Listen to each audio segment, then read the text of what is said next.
Hi. We're talking today about concise writing, and I'm a little nervous to talk about concise writing because it's often thrown around as the most important aspect of effective writing and concise writing. That people place so much value on it that I want to push back against that a little bit, not only because I tend to be a little wordy, and so obviously I would feel a little pushback against concise writing, but I also think, it's important to make a choice, make a writerly choice about how concise you want to be. And it's okay if sometimes you don't want to be concise. So throughout this whole video, I'm going to be emphasizing moderation, right? You don't have to aim for the most concise version of everything you want to say. That said, concise writing is important. It does add efficacy to your writing in many different contexts and at many different times. So I'll show you some strategies that you can use to help with that.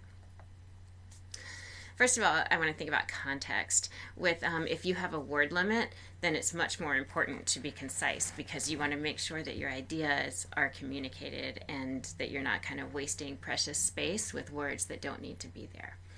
With disciplinarity, it's also more important in some disciplines than in others to have concise writing. So you might want to read what others have written in a particular discipline to see whether they are more or less concise. And then again, moderation. So don't go wild making everything as concise as possible. Just make choices, make informed choices. One of the most common causes of the lack of concise writing is redundancy. And this involves redundancy of words as well as redundancy of ideas. In this first example, we'll talk about words. Here are a few sentences that offer redundant words. The final outcome of this course will be writing expertise. Your writing is strong, tough, and robust. Sometimes I feel anxious and uneasy about my writing. And as you can see, the redundant words come over here. Final outcome. Really, an outcome is the final outcome, so you could take out final. Your writing is strong, tough, and robust. This is something I'm terrible at. I always have ands in many of my sentences, and I often don't need them, right? One word would probably be good enough.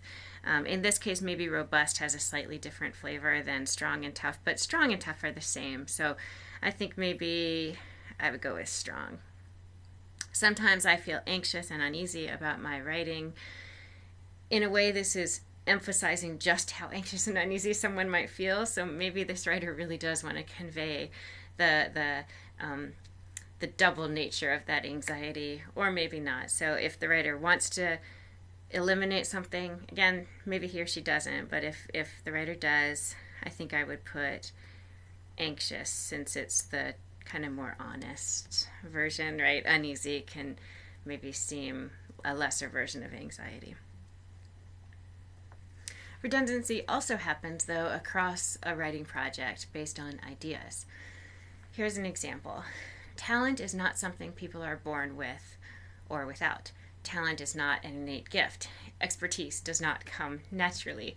And this writer was really trying to emphasize his or her point and felt like saying it 3 times would be more effective than just saying it once. And perhaps that's true. That's why I said in moderation. So maybe this writer really does need to say it 3 times. I'm not sure. I probably think that actually saying it once would be enough, so I would probably take out those sentences. Now, if a writer really was attached to perhaps this final sentence instead, then you could make a different choice.